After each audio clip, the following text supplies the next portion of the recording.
el 18 de octubre de 1945, mañana se van a cumplir 80 años de ese acontecimiento histórico que ha sido muy polémico, muy controversial a lo largo de estas décadas y que marcó profundamente la historia de la segunda mitad del siglo XX venezolano. Eh, la noche de las elecciones presidenciales de 1998, recuerdo que cuando, bueno, se dieron los resultados electorales, ustedes recordarán, los que tengan un poco más de edad, como es mi caso, la gente más joven que está aquí con nosotros, por supuesto, eso no lo vivió, porque tengo un poquito más de edad, recordamos que aquí las televisoras nacionales anunciaban los resultados electorales, con las proyecciones, y después que metían eso, venían intervenciones de alguna personalidad, alguna entrevista. En el caso de Venevisión, una vez que dan los resultados, la persona que aparece, a la primera persona que entrevistan fue al abogado Jorge Olavarría. El doctor Olavarría en aquel momento era parte de la alianza que estaba apoyando la candidatura de quien ganó esa elección, que fue el expresidente Hugo Chávez. Y lo que a mí me llamó la atención de su intervención, él era un muy buen comunicador, expresaba las ideas de manera muy sintética, y él dijo ahí él afirmó que esta noche se está cerrando un ciclo que se abrió el 18 de octubre de 1945. Eso a mí se me quedó grabado y entonces es una idea a la que le he estado dando vuelta. Olavarría, por supuesto, en ese momento expresaba lo que, digamos, ha sido una línea dentro de una serie de historiadores o de personas aficionadas a la historia, incluso yo diría de una línea dentro de la historiografía venezolana, de dividir la historia nacional desde la independencia en ciclos. Este es un tema que, por ejemplo, el expresidente e historiador Ramón J. Velázquez trabajó, planteó. El doctor José Jacopini Zárraga, él no fue un historiador, pero por cierto, el doctor Jacopini Zárraga fue partícipe de estos eventos, los que vamos a comentar hoy, y fue un testigo, fue una fuente oral muy útil para historiadores profesionales que sí trabajaron este tema y el tema de la dictadura militar de la década de los 50, bueno, porque él conoce los personajes, fue ministro de Comunicaciones del gobierno que surgió del golpe de 1945, era muy amigo del grupo de militares que posteriormente que tomó el poder en ese día, en la Junta Revolucionaria del Gobierno que se constituyó y posteriormente en la Junta Militar que reemplazó a Rómulo Gallego. Él también era partidario de esa tesis de ver la historia de Venezuela en torno a ciclos históricos. Entonces Olavarría lo que expresó esa noche, y bueno, que aquí se está cerrando un ciclo y se está abriendo otro. Por lo tanto, a mí me gustaría, para tratar de ilustrar la importancia que este evento tuvo para Venezuela, un país donde ha habido muchos golpes de Estado, muchas interacciones violentas de gobiernos constitucionales o gobiernos de facto, pero es que este tuvo un significado especial. Eh, Ha quedado un poco, creo yo, me parece a mí, olvidado en la memoria colectiva. Todavía se recuerda, por ejemplo, más el 23 de enero de 1958, que digamos fue que como una fecha que unió más a los venezolanos, y esta ha quedado un poco marginada. Sin embargo, hay una línea de historiadores que sí le han dedicado mucho trabajo y mucha investigación a desentrañar, a tratar de entender qué fue lo que ocurrió acá. Pues yo quisiera arrancar, o me quisiera enfocar en tratar de ilustrarles a los participantes este día la importancia, el significado que tuvo ese evento para el país. ¿Por qué Olavarría o por qué historiadores profesionales o historiadores aficionados afirmaron que el 18 de octubre de 1945 efectivamente fue una ruptura? Y haciendo la salvedad, si ustedes me permiten, que la historia siempre es la versión presente del pasado. Es decir, nosotros siempre, incluso la historia con vocación más científica, más profesional, más rigurosa, inevitablemente, siempre tendemos a ver, a reconstruir los hechos del pasado, a ver los personajes del pasado desde nuestra propia óptica.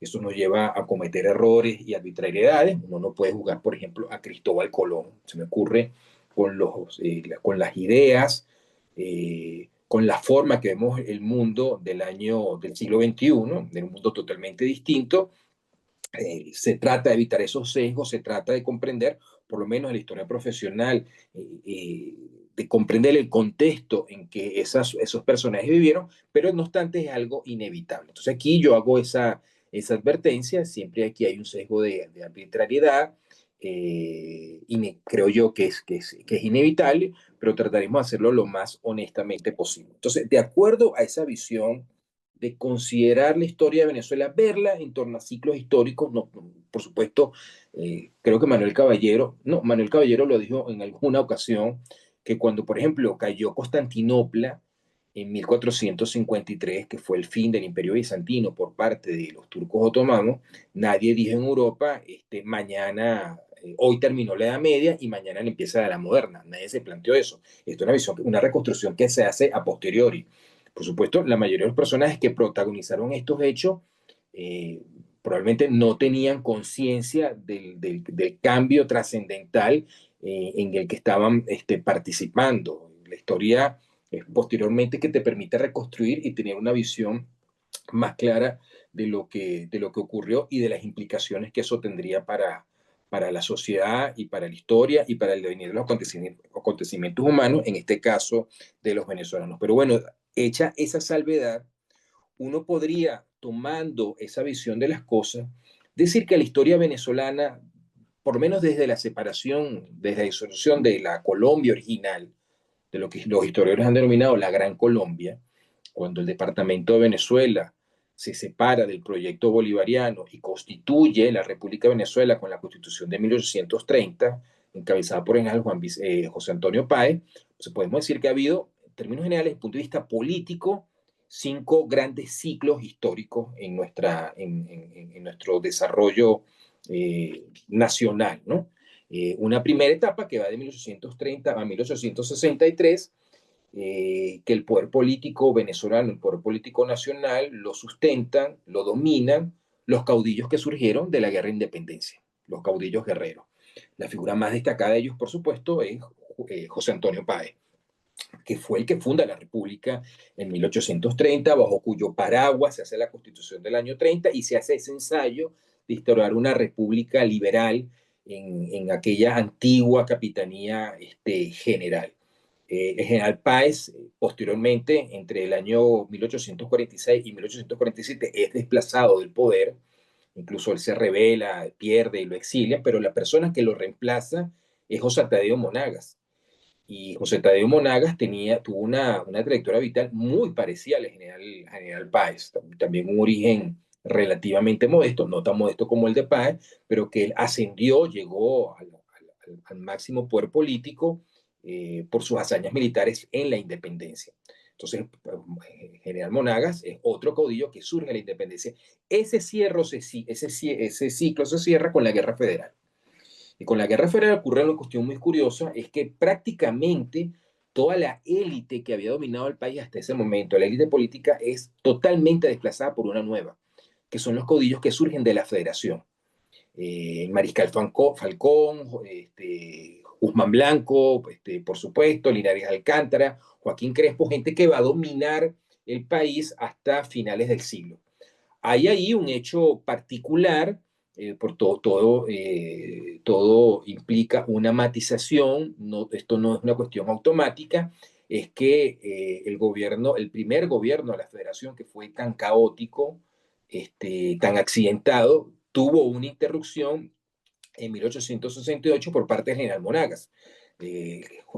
José Tadeo Monagas encabezó la Revolución Azul, que fue una alianza de liberales y conservadores que derrocó el primer gobierno de la federación, así que uno podría decir que, bueno, hubo una especie de retorno, una vuelta al pasado con el retorno de estos caudillos, en este caso el general Monagas, aunque él no llegó a tomar el poder porque él muere en el valle entrando a la ciudad de Caracas.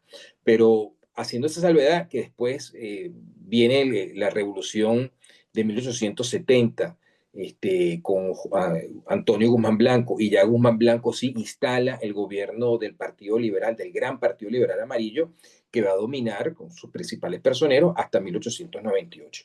Luego en 1899, en octubre, llega otro grupo humano, que es el grupo que viene de los Andes, aunque viene en nombre de la causa liberal, de hecho se llama la Revolución Liberal Restauradora, que encabezó Cipriano Castro. Al final del día lo que va a ocurrir, por una serie de hechos que aquí no nos da chance de explicar o rememorar, que incluso va a pasar por la guerra civil de 1901 a 1903, es decir, la Revolución Libertadora, es que toda la élite política del gran partido liberal amarillo es totalmente reemplazada por una nueva élite política, que son los andinos, encabezados por Cipriano Castro y Juan Vicente Gómez.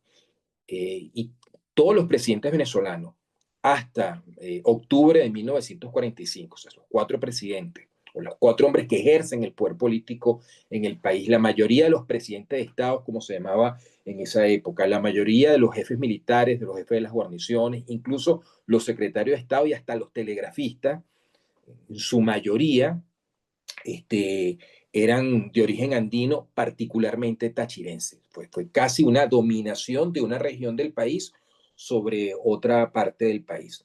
Bueno, lo que va a ocurrir con la ruptura histórica, el golpe de Estado, el asalto al poder que se da entre el 18 y el 19 de octubre de 1945, es que una élite política, nuevamente en Venezuela, es totalmente desplazado por otra élite.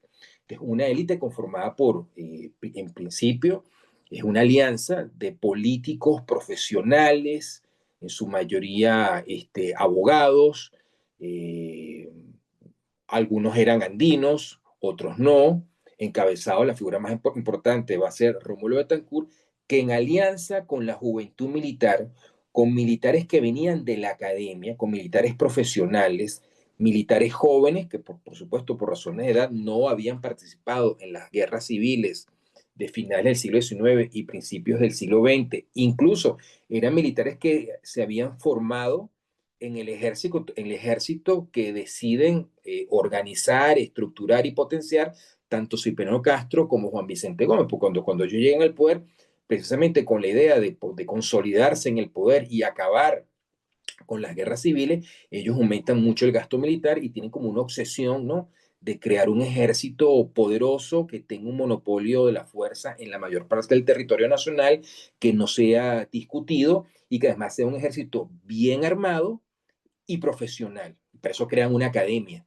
Y estos jóvenes militares, y el más destacado de ellos va a ser Marcos Pérez Jiménez, salen precisamente de la academia. Cuando uno reconstruye el origen de la conspiración que va a desembocar en el golpe del 18 de octubre del 45, bueno, la principal fuente que tenemos de cómo se armó esa conspiración la da el propio Rómulo Betancourt en Venezuela, Política y Petróleo, donde él aporta su versión y más allá de los detalles que se han cuestionado, la historia gruesa, la versión gruesa que él plantea ahí es la que es generalmente aceptada. Y según esa versión, son los militares los que lo buscan a él o buscan acción democrática. Este grupo de jóvenes militares que pretenden interrumpir el gobierno de Isaías Medina Angarita, pero buscan una alianza con un grupo civil que les permita constituir un gobierno. Y ahí empieza una dinámica, una conspiración, unos acercamientos que finalmente van a desembocar el 18 de octubre del 45. De modo que lo que tenemos acá es una alianza de gente de más o menos la misma generación, pero que unos venían del mundo militar, que son los militares profesionales. Me parece importante insistir en esto, no eran militares como había sido el caso de Cipriano Castro, el caso de Gómez, el caso de Guzmán Blanco, por cierto, de Joaquín Crespo en general. Yo creo que prácticamente todos esos caudillos no habían sido militares de carrera, militares de academia, de formación profesional, sino que habían sido jefes militares improvisados. Páez había sido un peón de Hacienda. Monagas había sido también, había sido propietario de un acto ganadero. Guzmán Blanco originalmente había sido abogado. Él se hace militar, jefe militar, se llena de prestigio durante la Guerra Federal, bueno, porque se da cuenta que la única manera de tener autoridad en la Venezuela de aquella época era teniendo prestigio en las guerras civiles, prestigio militar poco lo que dice Manuel Caballero, que en la política del siglo XIX venezolano, la guerra y la política eran lo mismo.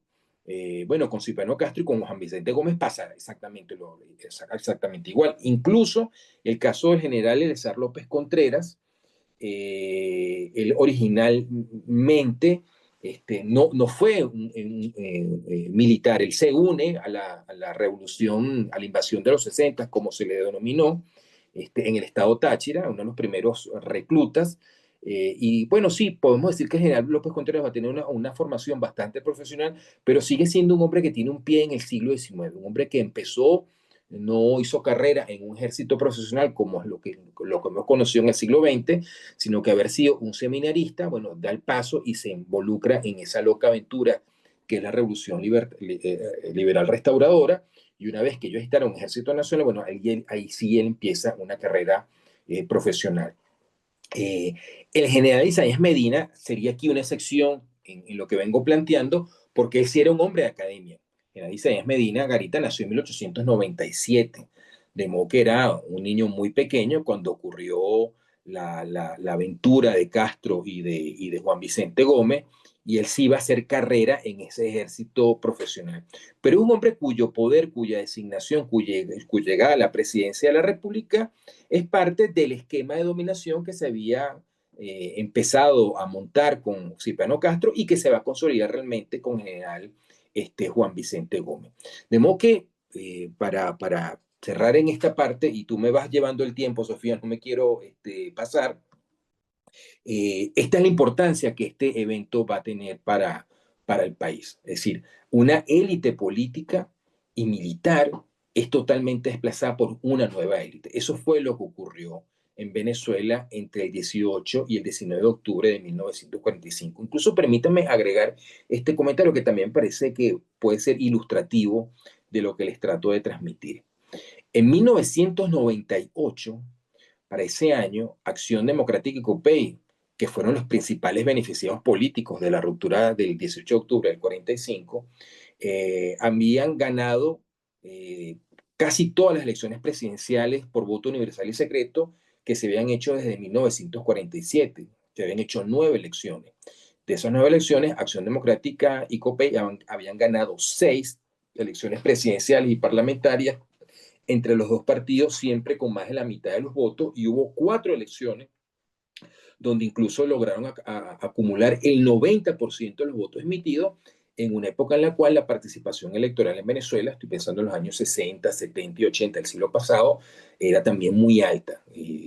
La participación electoral siempre se movió en Venezuela en torno al 90%, luego bajó un poquito hacia el 87%, un poco por encima del 80%, pero digamos que para los parámetros de las democracias en todo el mundo era una participación muy alta.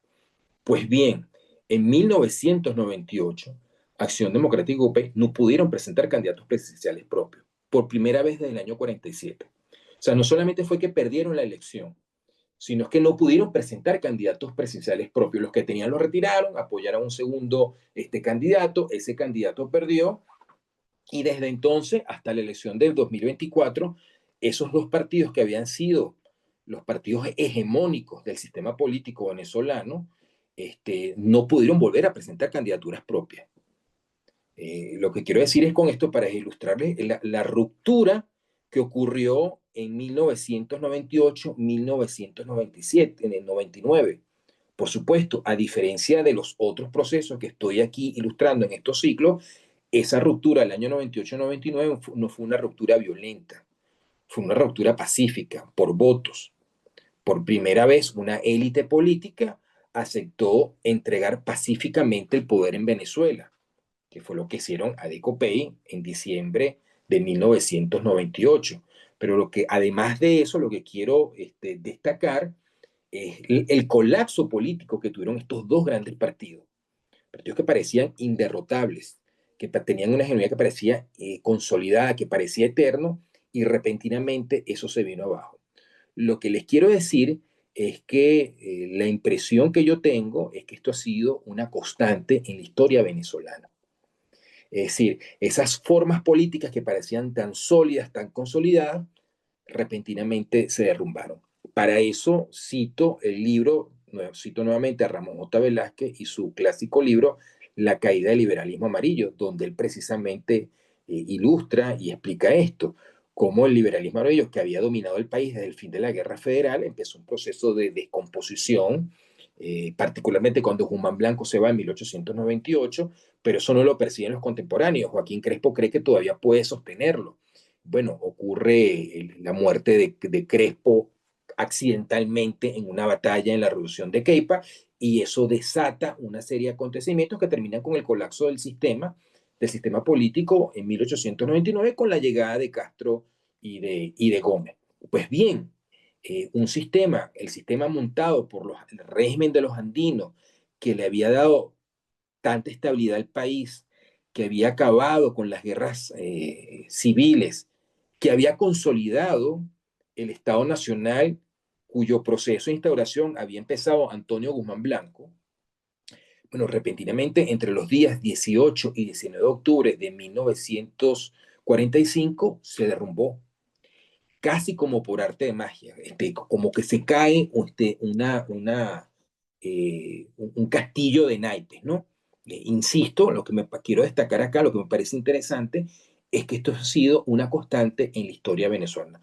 Por supuesto, aquí, como en todos los demás procesos, hay una serie de explicaciones, de razones que pueden alumbrarnos de por qué ocurrió esto. O sea, por qué repentinamente ese sistema se vino abajo, un sistema que era tan consolidado.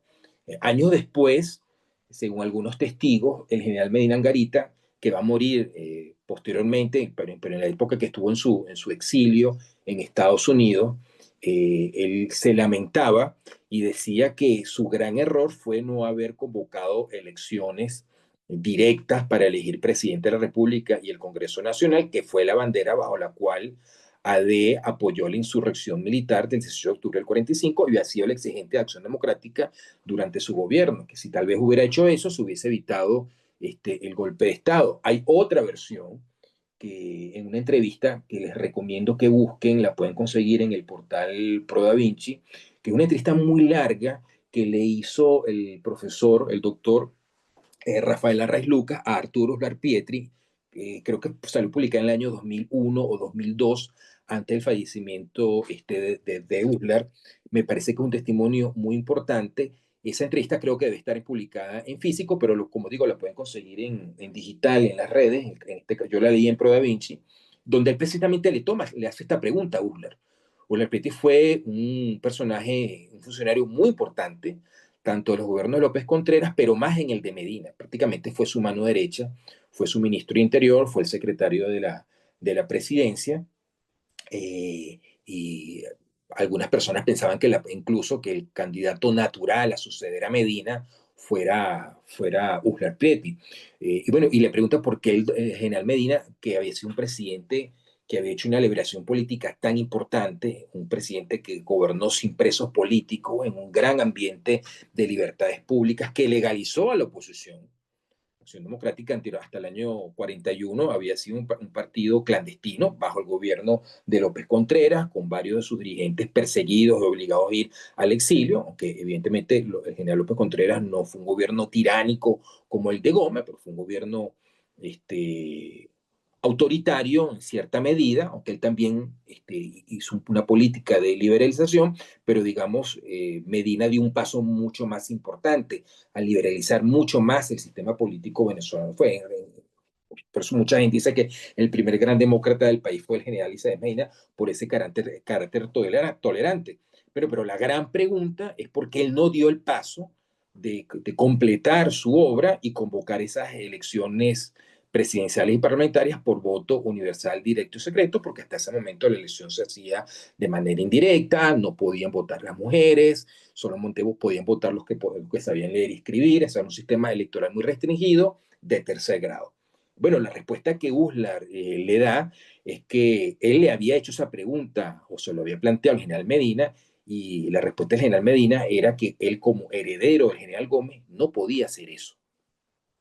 Es decir, era un sistema que quedó, si eso es cierto, un sistema que había quedado atrapado en su propia dinámica. A propósito de esto, les voy a recomendar otro texto que me parece bastante bueno, bastante pertinente.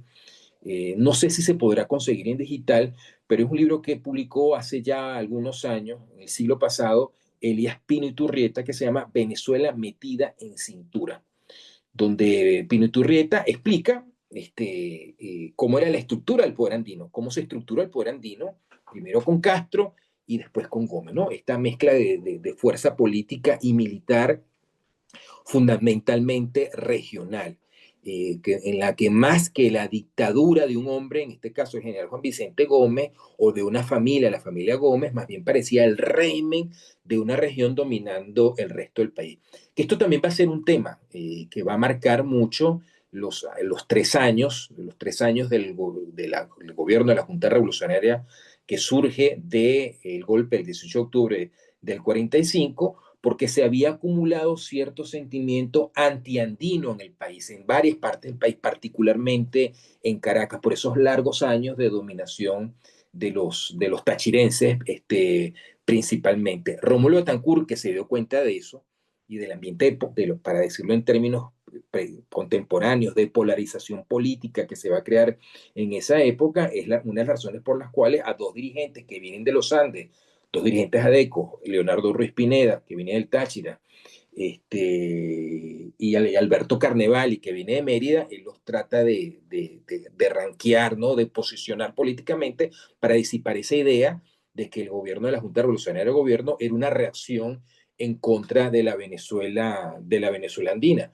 Pero lo cierto es que algo de eso hubo, porque en las elecciones que se hacen, que convoca el nuevo gobierno, que son las primeras elecciones, digamos, democráticas que tiene el país, o sea, cumpliendo la bandera de la exigencia que había hecho Acción Democrática y que era la forma de legitimar el acto de fuerza de octubre del 45, que son las elecciones para la constituyente en 1946 y luego la elección presidencial y el Congreso de la República del año 47, en la que sale elegido Rómulo Gallegos. Cuando uno analiza esos resultados electorales, los únicos estados donde AD pierde o donde gana el principal partido de oposición, que en ese momento es el naciente Copey, son Táchira y Mérida.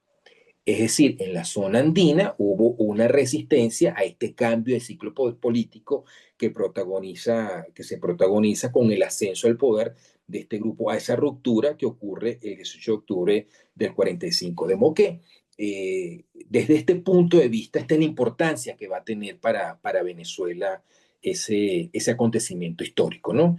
Esa ruptura.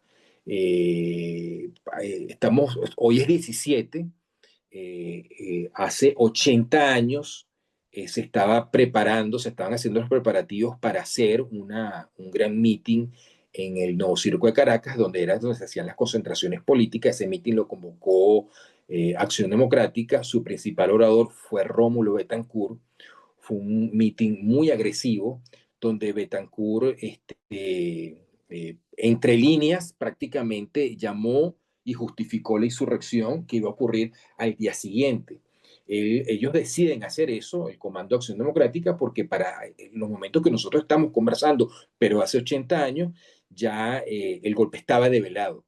Ya el gobierno tenía información de que había una conspiración en marcha entre la oficialidad joven, y los primeros arrestos van a ocurrir la mañana del 18, que es cuando detienen al cerebro de la logia militar, su líder fundamental, que es Marcos Pérez Jiménez. Y cuando detienen a Pérez Jiménez en la mañana del 18, bueno, eso es lo que desata las acciones golpistas, las acciones de insurrección, con el alzamiento del cuartel de Miraflores y el alzamiento de la Academia Militar, que está donde lo que hoy conocemos como el cuartel de la montaña, que antes había sido el Museo Histórico Militar, que hasta 1979 creo que había sido la sede del Ministerio de la Defensa. Bueno, ahí quedaba la Academia Militar. Esos fueron los dos focos del levantamiento militar del 18 de octubre. Eso arranca la mañana de las 10 a las 11 de la mañana de ese día, pero ese no va a ser el desenlace. Durante todo el día, el resto del 18, hubo combates en Caracas. El presidente Medina, junto con la policía y algunas fuerzas leales, resistió en Caracas, pero la situación va a cambiar cuando ocurre la insurrección en la plaza militar más importante, pues, que queda en Maracay. donde estaba, ellos no lo sabían, pero estaba el núcleo más importante, y eso va a hacer que cambie totalmente la situación ya para la mañana del 19 de octubre de 1945, y es esa noche del 19 de octubre del 45 cuando se instala el gobierno de la Junta Revolucionaria de Gobierno, un gobierno colegiado formado por 5 civiles y 2 militares, del cual, por una serie de la forma accidentada en que todo esto se dio, no participó Marcos Pérez Jiménez, y según el testimonio de los que estuvieron ahí presentes, va a ser el origen de una serie de malos entendidos, de tensiones políticas dentro de este propio gobierno colegiado, de este nuevo régimen, que va a culminar con el derrocamiento de Rómulo Gallegos. Por supuesto, cuando vemos la historia hacia atrás, la vemos casi como que fuera un manual, ¿no? Como que todo estuviera perfectamente ordenado y pareciera algo inevitable. Pero cuando uno, por ejemplo, ve las acciones, la pequeña historia de cómo se desarrollaron los acontecimientos a lo largo del día 18 y del 19 de octubre, bueno, perfectamente pudo haber ocurrido todo lo contrario. El golpe pudo haber sido perfectamente derrotado. De hecho, en algún momento sus actores pensaron que estaban derrotados.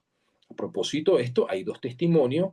Uno lo dio Uslar varias veces, que fue la conversación de la que él fue testigo entre el general López Contreras y Carlos Delgado Chalbó. Carlos Delgado Chalbó fue un oficial que se sumó a última hora al golpe y va a terminar siendo miembro de la Junta Revolucionaria de Gobierno, pero se unió a la logia. Uslar, que era ministro de Interior, en las primeras horas del levantamiento cae preso, porque por supuesto él como ministro se va a Miraflores a apoyar el gobierno, y resulta ser que Miraflores se convierte en una trampa para todos los que van a apoyar el gobierno, van cayendo presos porque el cuartel de Miraflores es el que se había alzado, y ahí es cuando él se consigue con Jovito Villalba, y por esa misma razón el general López Contreras también cayó preso, que por cierto, en primeras horas, en las primeras de cambio, mucha gente pensaba que ese golpe lo estaba dando el general Eleazar López Contreras. Pero bueno, la cuestión es que a él lo terminan llevando a la planicie y lo meten en un calabozo junto con el general López Contreras, y cuenta que en algún momento de la noche del 18 o la madrugada del 19 se presentó Carlos Delgado Chalbó manifestándoles que, bueno, el golpe había fracasado y que había que buscar una forma de entendimiento con General Medina para que los alzados pudieran salir del país. Y luego, esto se sabe poco, el propio Rómulo Betancourt llegó a redactar una carta que el Nacional de Caracas publicó el día 19, eso lo pueden conseguir en las hemerotecas, en las cuales él se autoexpulsa de Acción Democrática. Una carta que está suscrita por Gonzalo Barrios, Luis Bertrán Figueroa, Raúl Leoni y él, donde ellos asumen la responsabilidad de haber implicado el golpe. Dicen que Acción Democrática no tenía nada que ver, que ellos no informaron, y se autoexcluyen. Bueno, la cuestión es que a lo largo del día 19 la situación cambia totalmente. Y entonces lo que parecía ser un golpe fracasado terminó triunfando, y de esa manera accidentada, dramática, típica de la historia venezolana y latinoamericana, por cierto, ocurre este cambio tan dramático. Por supuesto, este tipo de procesos se parecen como a los terremotos, ¿no? Los terremotos ocurren y tienen determinado impacto porque en el subsuelo hay una serie de fuerzas que se están moviendo. Es decir, esta historia pequeña del 18 de octubre del 45, que ciertamente pudo haber terminado de un lado o de otro, pero tenían un trasfondo social, de cambios políticos, de cambios sociales que estaban ocurriendo en Venezuela, que habían empezado incluso a finales del gobierno del general Juan Vicente Gómez, y que digamos que su primer campanazo ocurre en los días que siguen a la muerte de Gómez. Gómez muere el 17 de diciembre de 1935, y al día siguiente ya hay disturbios en Caracas y algunas partes del país. Eh, que esa es la transición también que dirige el general Eleazar López Contreras. Y luego está ese evento importantísimo que va a ser la gran movilización ciudadana en Caracas del 14 de febrero de 1936, que le hace una serie de demandas al general López Contreras, y el general López Contreras, bueno, cede ante esas demandas. Lo que quiero decir que aquella era una sociedad que estaba demandando un cambio. Los generales López Contreras y Medina Angarita tratan de administrar esa demanda de cambio. Eh, Nos quedará la duda si hicieron todo lo que estuvo en sus manos o realmente estaban limitados para hacerla, pero digamos que esa demanda de cambio terminó de reventar violentamente el 18 de octubre del 45. Si hubiesen convocado elecciones presidenciales directas, lo hubiera hecho el general Medina, probablemente no hubiera ocurrido, o el golpe no hubiera tenido el apoyo que tuvo, porque ese finalmente fue la bandera con la cual ellos se alzaron, pero bueno, las cosas ocurrieron como ocurrieron, porque, insisto, esa era una sociedad que se estaba transformando aceleradamente.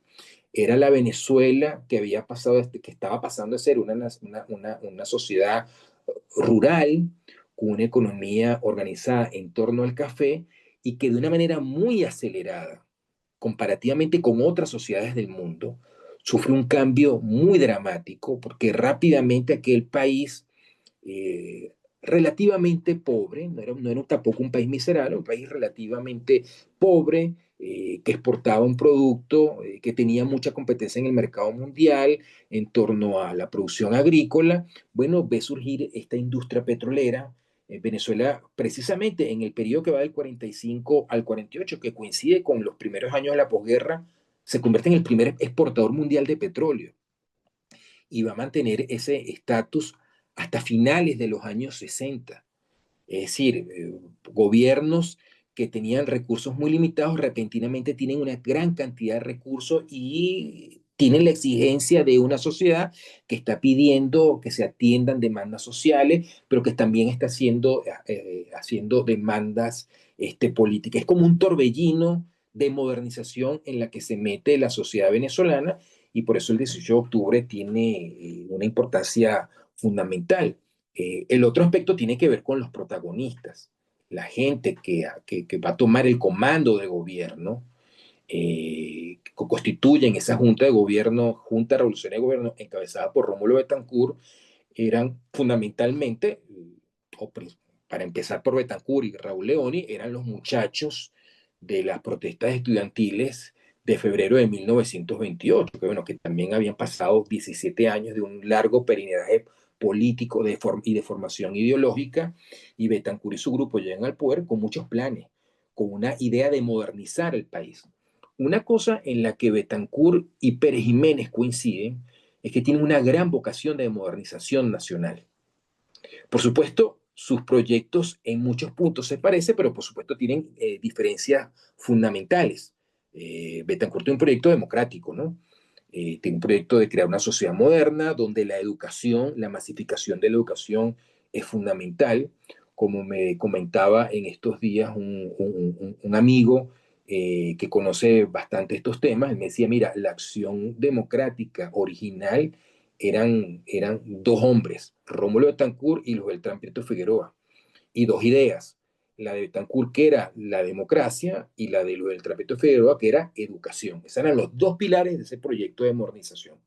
Pero lo cierto es que los militares de la academia, estoy pensando en Pérez Jiménez, también tenían un proyecto de modernización que no era democrático, que era autoritario, que es el que él lleva adelante en la década de los 50, cuando, bueno, le toca finalmente tomar el control del poder. De modo que yo le diría que el 18 de octubre del 45 es eso, es el ascenso, es el ingreso, es la toma al poder de esta nueva élite, de esta nueva generación, con este proyecto nacional, donde coincide la juventud militar, que tiene como un ansia de modernizar el país, pero también esta élite política joven, ¿no? Que se está formando, que está creando un partido político y que van a hacer esta alianza que los lleva al poder. Como sabemos, ellos finalmente van a terminar enfrentados. La alianza militar le va a dar posteriormente un golpe a la civil de esa alianza, que va a pasar a la clandestina de la resistencia, hasta que en el año 58 la historia venezolana vuelva a dar un vuelco y entonces Betancourt tenga una segunda oportunidad de continuar ya con algunos ajustes el proyecto que había iniciado de poder en octubre de 1945. Esta es una fecha de más está decirlo, tremendamente polémica, divisiva en la historia venezolana, eh, por el juicio que se ha hecho tanto al general Medina como por el juicio y la personalidad propia de Rómulo Betancourt. Alguien dijo que era esa era una fecha que era un llamamiento, una invocación a las pasiones, ¿no? Que el país tenía guardadas o que se manifestaron ahí. Como me comentaba Sofía, y voy a tomar las palabras de ella, este, no obstante, este fue el primer ensayo democrático que tuvo Venezuela. El ensayo democrático que va de octubre del 45 a noviembre del 48, donde por primera vez el pueblo venezolano va a tener el derecho a elegir directamente sus gobernantes.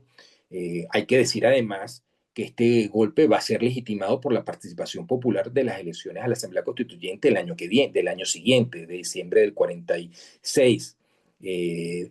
Que se hace en base al estatuto electoral que aprueba esa Junta Revolucionaria de Gobierno, bueno, que concede el voto universal, directo y secreto a todos los venezolanos mayores de 18 años, hombres y mujeres, o sea, que se le concede el voto a la mujer. Eso fue un paso muy importante para Venezuela.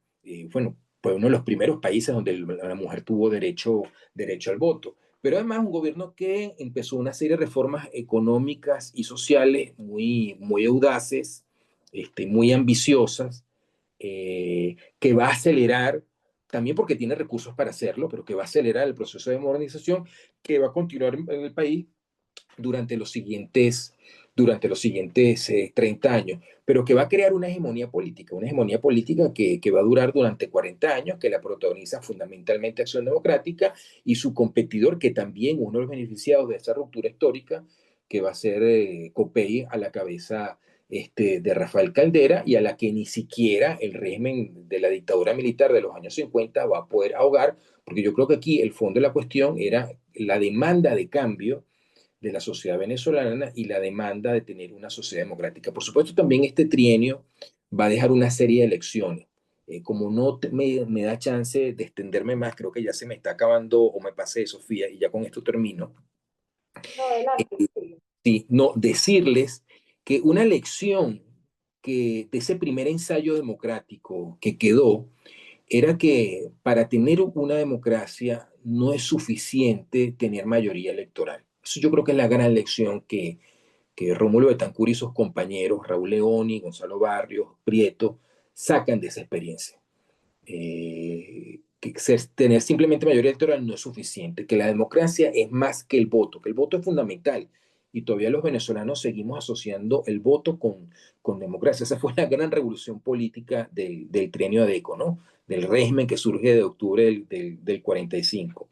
Sino que para tener democracia tienes que crear una serie de reglas que le permitan a los derrotados tener todas las garantías de hacer política, y esto es muy importante, y posteriormente convertirse en mayoría y pacíficamente poder acceder al poder. Eso creo que fue una lección que ellos tomaron de ahí. Y esa lección es lo que explica posteriormente el razonamiento que los lleva a hacer el pacto de punto fijo en 1950, sí, a firmar el pacto de punto fijo en octubre de 1958. Es decir, que por más apoyo popular que tú tengas, no puedes hegemonizar, aplastar, pasar por encima de los otros factores político, porque la democracia al final del día es una regla que permite la convivencia pacífica de los distintos sectores de una sociedad. Es decir, es la administración pacífica de los conflictos que tiene toda sociedad. Esa es la idea de democracia. Vemos que este va a ser parte del aprendizaje complicado que ha tenido el país y que le permitió dar y que fue la forma en que el país dio ese salto. Pudo haber ocurrido de otra manera, bueno, todo siempre tiene una posible desarrollo alternativo, pero ocurrieron de esta manera. Yo lo que quería destacar con ustedes era las constantes que yo veo en la historia venezolana de este tipo de rupturas, de la cual el 18 de octubre fue una de las más dramáticas, y también la importancia que va a tener para el país. Y un ciclo que, como he tratado de explicar a ustedes, finalmente se va a cerrar 50 años después, en 1998, ya no por vías violentas, sino por vías pacíficas. Solo me queda agregar, me parece que un dato relevante, que como parte de este aprendizaje ocurrirá un evento que es fundamental en la historia venezolana, que fue la transición de 1968 dentro del mismo régimen, cuando por primera vez un grupo que está en el poder pierde una elección y entrega pacíficamente el poder, que fue cuando Rafael Caldera ganó la elección de diciembre de ese año. Esa fue otra de las lecciones que se aprendieron de este primer ensayo democrático del país. Bueno, amigos, hasta aquí lo dejo y quedo abierto a sus preguntas.